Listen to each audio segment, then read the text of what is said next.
Hello guys, स्वागत है आपका सिटीजन जी चैनल पर। और आज आप देखने वाले हो Tales from the Crypt season 2 का फोर्थ पार्ट। इस वीडियो में हम आखिरी 4 एपिसोड्स को कवर करेंगे, यानी कि यहाँ पर ये सीजन खत्म हो जाएगा। अगर आपने पिछले 3 पार्ट्स या फिर पहला सीजन नहीं देखा तो आप उन्हें भी जरूर चेक कर लेना, नहीं तो आप कई सारी टेल्स मिस कर दोगे। और ऐसी यूनिक और इंटरेस्टिंग वीडियोस देखते रहने के लिए चैनल को सब्सक्राइब करके बेल नोटिफिकेशन जरूर से ऑन कर लो, ताकि मुझे वीडियो बनाने की मोटिवेशन मिलती रहे और आपको वीडियोस की नोटिफिकेशन। तो इस वीडियो में भी आपको सिर्फ एक टेल चुननी होगी जो कि आपके हिसाब से बेस्ट होगी। वीडियो के एंड होने पर आप उस टेल का नाम कमेंट कर देना, ताकि हमें पता चल सके कि सबसे अच्छी टेल कौन सी थी। तो अब ज़्यादा देर ना करते हुए जल्दी से स्टोरी स्टार्ट करते हैं।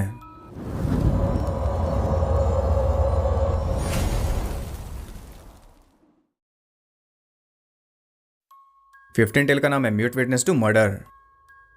ये कहानी है कपल पॉल और सूजी की, जो कि अपनी एनिवर्सरी मना रहे हैं। सभी गेस्ट के चले जाने के बाद सूजी अकेली बालकनी में खड़ी थी। तभी वो देखते हैं अपने सामने वाले अपार्टमेंट में, जहाँ पर एक कपल के बीच झगड़ा हो रहा था। अब ये कोई बड़ी बात नहीं है, ये तो चलता रहता है, लेकिन बड़ी बात यह है कि इस झगड़े के बीच ही वो आदमी अपनी वाइफ को मार देता है। और इस ब्रूटल मर्डर की विटनेस बन गई थी सूजी। एक मर्डर होते हुए देखकर उसे इतना बड़ा सदमा लगा कि अब उसकी आवाज़ ही नहीं निकल रही। पॉल बहुत ट्राई करता है उससे बोलने के लिए, लेकिन वो चाह कर भी नहीं बोल पा रही। अब जब तक वो बोलेगी नहीं तब तक पॉल को समझ नहीं आएगा कि आखिर हुआ क्या। वो जल्दी से एक डॉक्टर को लेकर आता है। सूजी भी इसी उम्मीद में थी कि डॉक्टर उसकी कोई हेल्प कर पाएगा, लेकिन पॉल अपने साथ लेकर आया था डॉक्टर ट्रेस को, जो कि वही आदमी है जिसने कुछ ही मिनट्स पहले अपनी वाइफ को मार डाला। और वो सब देखकर ही सूजी की बोलती बंद हुई है। No, God, please, no, no, no! अभी डॉक्टर को कोई अंदाजा नहीं है कि सूजी के साथ क्या हुआ, लेकिन पॉल से थोड़ी पूछताछ करने पर वो समझ जाता है कि सूजी ने मर्डर होते हुए देख लिया। जब वो अपनी वाइफ को मार सकता है तो सूजी उसके लिए क्या चीज़ है। पॉल की हेल्प से सूजी को बेहोश करके वो उसे ले जाता है अपने हॉस्पिटल में, जो कि बेसिकली सैनिटोरियम है, और वहाँ का इंचार्ज भी वो खुद ही है। यानी कि यहाँ उसे पूरी आज़ादी है, वो जो चाहे सूजी के साथ कर सकता है। और क्योंकि वो बोल नहीं पा रही, इसलिए कोई इसका कुछ बिगाड़ भी नहीं पाएगा। पॉल को वो घर भेज देता है ये कहकर कि यहाँ उसका कोई काम नहीं। सूजी को बोलने में 1 मिनट भी लग सकता है और 1 साल भी, क्योंकि किसी ट्रॉमा की वजह से उसका ये हाल हुआ है। यहाँ पर हम देखते हैं कि डॉक्टर को भी हार्ट प्रॉब्लम है। वो सूजी को साफ साफ बता देता है कि यहाँ पर उसे कोई नहीं बचाएगा, यहाँ पर सिर्फ वही होगा जो डॉक्टर चाहेगा। और बेसिकली उसे यहाँ पर रखकर वो यही मेक श्योर करेगा कि अब वो कभी भी फिर से बोल ना पाए, यानी कि यहाँ उल्टा इलाज चलेगा। उसके मुताबिक ये सजा है अपने पड़ोसी की लाइफ में झांकने की। ऐसी सूजी को वहाँ पर कई दिन बीत जाते हैं और पॉल बेचारा परेशान हो रहा था, लेकिन डॉक्टर उसे कोई रास्ता नहीं दे रहा। ना तो वो उन दोनों को मिलने देता है और ना ही उसे ज़्यादा देर वहाँ रुकने देता है। वो डॉक्टर उन दोनों की लाइफ को तबाह कर रहा है, लेकिन आखिर में पॉल के सब्र का बांध टूट जाता है। वो डॉक्टर को साफ साफ कह देता है कि उसे सूजी से मिलना है तो मिलना है। यहाँ पर डॉक्टर फाइनली उन दोनों को मिलवा देता है। पॉल हर एक पॉसिबिलिटी सूजी के सामने रखता है और वो अपना सर हिलाकर उसे जवाब दे रही थी। पॉल कहता है कि क्या उस दिन तुमने कुछ देखा था। सूजी हाँ करती है और उसके चेहरे को देखकर ही वो समझ जाता है कि उसने डॉक्टर को ही देखा था। अब यहाँ पर यह सारा मायाजाल खत्म हो गया, लेकिन इससे पहले कि पॉल कुछ कर पाता, डॉक्टर उसे मार देता है। पॉल की तरफ से उसे काफी गहरा सदमा पहुंचा था, और जैसे कि एक सदमे ने उसकी आवाज छीन ली थी, दूसरे ने वो वापस कर दी। अब उसका दिमाग ट्रॉमा से बाहर आ गया है। आवाज तो उसकी आ गई, लेकिन अभी वो किसी को शो नहीं करती, क्योंकि जल्दबाजी में उसका काम खराब भी हो सकता है। वो सही टाइम का वेट कर रही थी और आखिरकार वो टाइम आ चुका था। एक दिन डॉक्टर उसकी जैकेट खोल देता है, क्योंकि डॉक्टर को लग रहा था कि वो अंदर से टूट चुकी है, अब वो भागने की कोशिश कर ही नहीं सकती। लेकिन सूजी उसे गलत साबित करती है और अपनी तरफ से पूरी कोशिश करती है वहां से भागने की, लेकिन डॉक्टर ऐसा नहीं होने देता। अब वो सूजी को भी जान से मारने वाला था कि तभी उसे हार्ट अटैक आ जाता है। वो उससे जान की भीख मांग रहा था, लेकिन ना तो वो उसे बचाती है और ना ही मारती है, वो बस उसे मरते हुए देख रही थी। यहाँ डॉक्टर मर जाता है और सूजी हो जाती है फ्री। इसी के साथ ये टेल एंड हो जाती है। तो जब पहली बार सूजी ने किसी को मरते देखा तो वो सदमा बर्दाश्त नहीं कर पाई।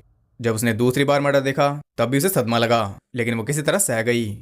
पर जब कोई तीसरी बार उसके सामने मर रहा था तो उसकी पलक भी नहीं झपकी।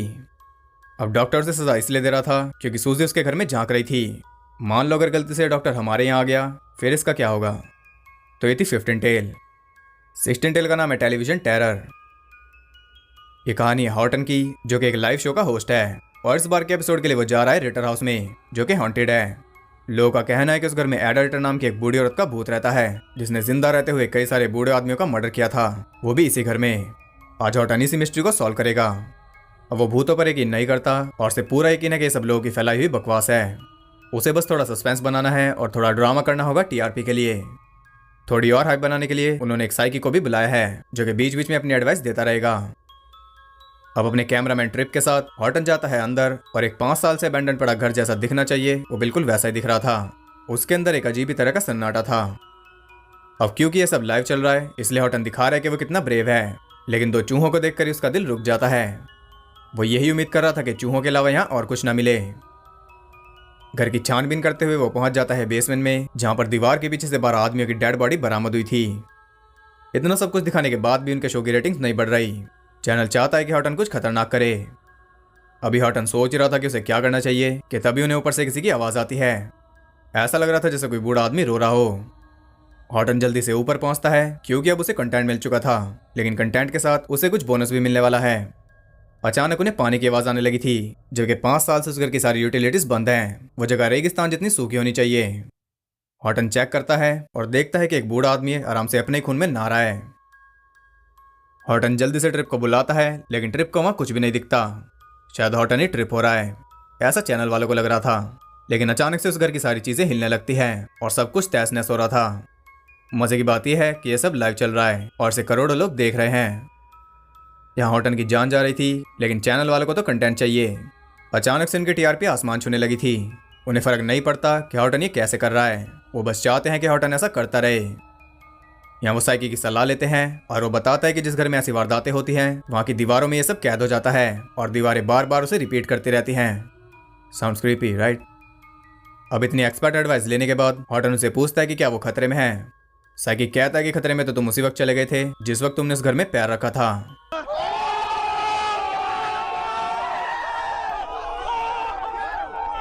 वहां पर इतनी सारी अजीब हरकतें हो रही थी कि हॉटन को भी भूतों पर यकीन हो गया था। वो बार बार चैनल से कह रहा था कि यहाँ कोई है, प्लीज पुलिस को बुलाओ, लेकिन चैनल ऐसा नहीं करने वाला क्योंकि टीआरपी ने रिकॉर्ड तोड़ दिया है। पहली बार कोई भूतिया घटना टीवी पर लाइव चल रही है, रिकॉर्ड तो टूटेगा ही, साथ में टूटेंगे ट्रिप और हॉटन। हॉटन अपने आप में इतना ज्यादा बिजी था कि उसने ध्यान ही नहीं दिया कि ट्रिप मर चुका है। लेकिन अब ध्यान देने वाली बात यह है कि अगर ट्रिप मर गया तो कैमरा किसने पकड़ रखा है। वो है एक बूढ़े आदमी का भूत, जिसे शायद जीते जी कैमरामैन बनना होगा। खैर हॉटन वहां पर कई सारे भूतों के बीच में फंस चुका था और ये सब वही लोग हैं जिन्हें एडा रिटर ने मारा था। अब हॉटन अपनी जान बचाता हुआ भाग रहा था और ये सब लोग लाइव देख रहे थे। हॉटन एक रूम में जाकर बंद हो जाता है, लेकिन उस रूम में मौजूद था एडा रिटर का भूत, जो कि बड़ी बेरहमी से हॉटन को मार देता है। अब तो उस चैनल की टीआरपी इतनी बढ़ जाएगी कि चैनल ही बंद करना पड़ेगा। इसी के साथ ये टेल हो जाती है एंड। लाइव के साथ साथ हॉटन का लाइव टेलीकास्ट भी एंड हो गया। इससे हमें पता चलता है कि भूतिया इन्वेस्टिगेशन अगर कोई एक्सपर्ट करे तो ही ठीक रहता है। अब इस टेल में सबसे सही रह गया वो साइकिक, थग लाइफ तो उसी की थी। तो ये थी 16 टेल। 17 टेल का नाम है माई ब्रदर्स कीपर। ये कहानी है फ्रैंक और एडी की, जो कि जुड़वा भाई हैं, और जुड़वा यानी कि वो दोनों लिटरली जुड़े हुए हैं। इन्हें हम कहते हैं साइमिस ट्विंस। अब फ्रैंक थोड़े अच्छे नेचर का है और एडी उसका एकदम अपोजिट। वो दोनों ही अपनी लाइफ ठीक से नहीं जी सकते क्योंकि हर वक्त साथ रहना उन दोनों की मजबूरी है। एडी चाहता है कि वो दोनों ऑपरेशन करा लें, उसके बाद आराम से अपनी लाइफ जिए, लेकिन फ्रैंक इसके खिलाफ है क्योंकि एक तो ऑपरेशन में बहुत रिस्क है, किसी एक की जान जा सकती है, और दूसरा उसे लगता है कि अलग होने के बाद वो अकेला रह जाएगा क्योंकि उसकी खुद की कोई लाइफ ही नहीं। एक तरह से वो एडी की लाइफ जी रहा है, लेकिन उसका ये डर भी खत्म होने वाला है क्योंकि एक दिन बार में उसे मिलती है मरी नाम की एक लड़की जो कि उसमें इंटरेस्टेड थी।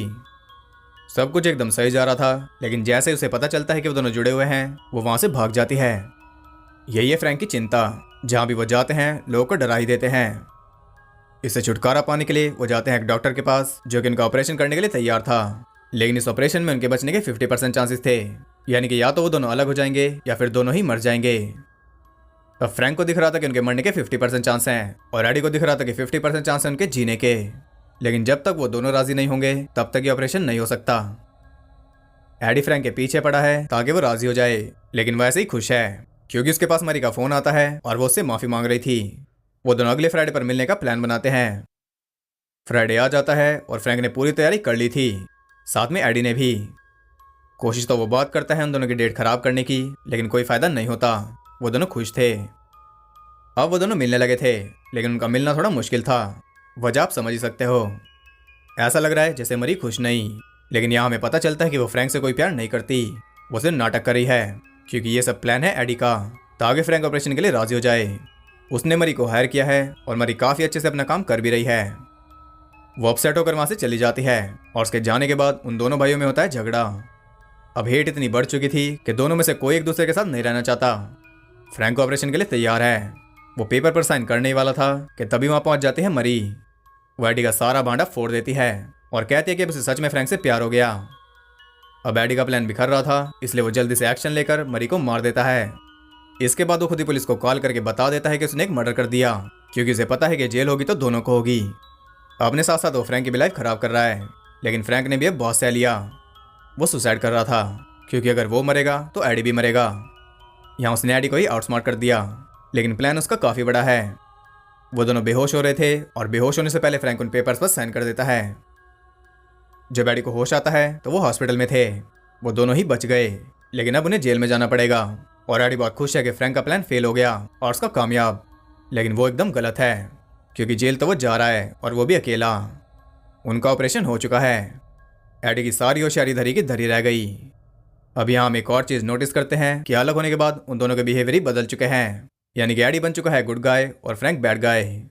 इसका मतलब ये है कि ऑपरेशन की वजह से वो बैड न फ्रैंक के अंदर ही रह गई, क्योंकि ज़्यादातर पार्ट अभी भी उसी के पास है, यानी कि एक तरह से जेल में फ्रैंक ही गया है। इसी के साथ ये टेल एंड हो जाती है। तो इस टेल की एंडिंग काफ़ी कॉम्प्लिकेटेड हो गई, लेकिन मैं आपको एक थ्योरी बताता हूँ जिससे टेल और ज़्यादा डार्क हो जाएगी। पहले उन दोनों की ब्लड स्ट्रीम जुड़ी हुई थी, यानी कि किसी एक के गुण दूसरे पर हावी हो रहे थे। हमें तो यही लग रहा था कि फ्रैंकी बेचारा है, लेकिन अगर मैं कहूँ कि शुरुआत से फ्रैंकी बैठ गया था तो उसी के गुण एडी पर हावी हो रहे थे। एडी ने इतने सारे प्लान्स बनाए, लेकिन एंड में फ्रैंक का एक ही प्लान एडी के सारे प्लान्स पर भारी पड़ गया। जब उन दोनों की ब्लड स्ट्रीम अलग हो गई तब उनका असली रूप सामने आया, यानी कि एडी एक अच्छी पर्सनैलिटी थी और फ्रैंक बुरी। हो गई ना टेल डार्क। तो ये थी 17 टेल। लास्ट टेल का नाम है द सीक्रेट। ये कहानी है थियोडोर नाम के एक अनाथ बच्चे की, जो कि रहता है एक ऑर्फनेज में। वो वहाँ के बाकी बच्चों से काफ़ी बड़ा है, क्योंकि कोई भी उसे अडॉप्ट नहीं करता। वहाँ की केयर टेकर भी उसे बहुत बुरी तरह ट्रीट करती है। थियो अपने पेरेंट्स के बारे में कुछ नहीं जानता और ना ही वो उसे कुछ बताती है। ऐसा कुछ तो है जो वो सामने नहीं लाना चाहती।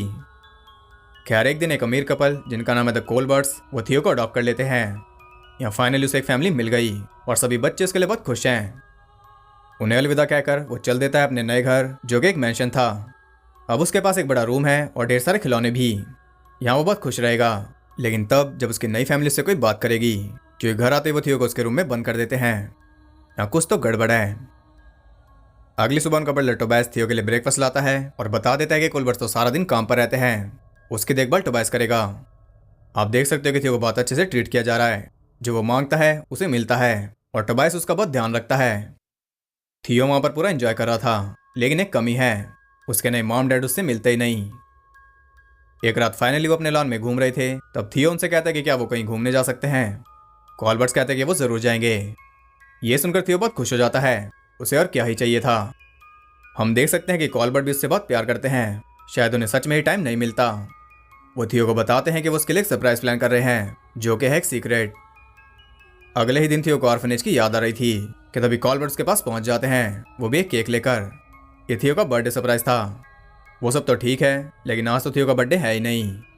आपने एक और चीज़ नोटिस की होगी कि वो थियो को अच्छे से खिला पिला रहे हैं, लेकिन सिर्फ स्वीट्स। टोबास थियो को सुला देता है और अब तक उन दोनों के बीच में एक बॉन्ड बन चुका था, क्योंकि टोबास भी एक अनाथ है। थियो आराम से सो चुका था, लेकिन अगली सुबह होने से पहले ही टोबास उसे उठाने आता है और वो काफ़ी जल्दी में था। वो उसे लेकर भाग रहा था कि तभी वहाँ पहुँच जाते हैं कोलबर्ट्स और यहाँ पर हमें पता चलता है उनका सीक्रेट। वो दोनों वैम्पायर्स हैं। यहाँ टोबास मारा जाता है और अब बारी थी थियो की। वो जान बचाकर भाग रहा था, लेकिन भागने की ज़रूरत उसे नहीं है, क्योंकि एक सीक्रेट तो उसके पास भी है। वो है एक वेयरवुल्फ, यानी कि वैम्पायर्स का जानी दुश्मन। एक ही झटके में वो उन दोनों को मार देता है। इसके बाद अच्छे से तैयार होकर वो पहुंच जाता है अपने घर, यानी कि ऑर्फनेज में। इसी के साथ ये टेल एंड हो जाती है। तो वाकई ये बहुत खतरनाक सीक्रेट था। आप समझ ही गए होंगे कि वो केयर टेकर थियो को उसके पेरेंट्स के बारे में क्यों नहीं बता रही थी। खैर एक दिन तो उसे पता चलना ही था। इस टेल में वैम्पायर्स वाला ट्विस्ट तो एकदम प्रेडिक्टेबल था। वो थियो को स्वीट्स खिला रहे थे ताकि एक दिन वो उसका मीठा खून पी सके। थियो को लॉक करके इसलिए रखा जाता था कि कहीं वो उन्हें कॉफिस में सोते हुए ना पकड़ ले। ये सब प्रेडिक्टेबल था, लेकिन थियो वाले ट्विस्ट की उम्मीद किसी को नहीं थी। तो ये थी सीजन की फाइनल टेल। अब देख लेते हैं कि इन टेल्स में हमारे लिए क्या सीख थी। 15 टेल में दिखाया गया कि लाइफ में हादसे होते रहते हैं, वो नहीं रुकने वाले, आपको खुद ही टफ बनना पड़ेगा। 16 टेल में आज की दुनिया की असलियत दिखाई गई। भले ही लाइव टीवी हो या फिर सोशल मीडिया, अगर कोई परेशानी में है तो उसकी परेशानी नंबर 1 बिजनेस है। 17 टेल में दिखाया गया कि जब हमें कुछ डिसाइड करना पड़ता है तो हमारे अंदर की अच्छाई और बुराई हमारे सामने चॉइसेस रखती हैं और उनके रीजंस भी। वो हमें तय करना होता है कि हमारे डिसीजन पर कौन हावी होगा। लास्ट टेल में दिखाया गया कि अगर आपके सामने कोई परेशानी आती है तो उसका हल भी आपके पास जरूर आएगा, बस आपको हार नहीं माननी। जैसे कि वैम्पायर इंसान को तो मार देगा, लेकिन वेयरवुल्फ को कैसे मारेगा? तो प्रॉब्लम्स वैम्पायर्स हैं जो आपका पीछा नहीं छोड़ेंगी, आपको ही अपने अंदर का वेयरवुल्फ जगाना होगा। तो ये थी इन टेल से मिलने वाली कुछ सीख। आई होप आपको पसंद आई होंगी। तो अगर आपको मेरा काम अच्छा लगे तो वीडियोस को लाइक जरूर कर दिया करो। और अब वो टाइम है जब आपको बताना है कि सबसे बेस्ट टेल कौन सी थी। जल्दी से कमेंट कर दो। और ऐसी यूनिक और इंटरेस्टिंग वीडियोस देखते रहने के लिए चैनल को सब्सक्राइब करके बेल नोटिफिकेशन कॉल पर सेट कर लो, ताकि नोटिफिकेशन आपके लिए सीक्रेट रिवील कर सके। और ज़्यादा कनेक्टेड रहने के लिए आप मुझे इंस्टाग्राम पर फॉलो कर सकते हो, वहाँ आपको बहुत कुछ जानने के लिए मिल जाएगा, लिंक डिस्क्रिप्शन में है। तो मैं मिलता हूँ आपसे अगली वीडियो में, तब तक के लिए सबको बाय।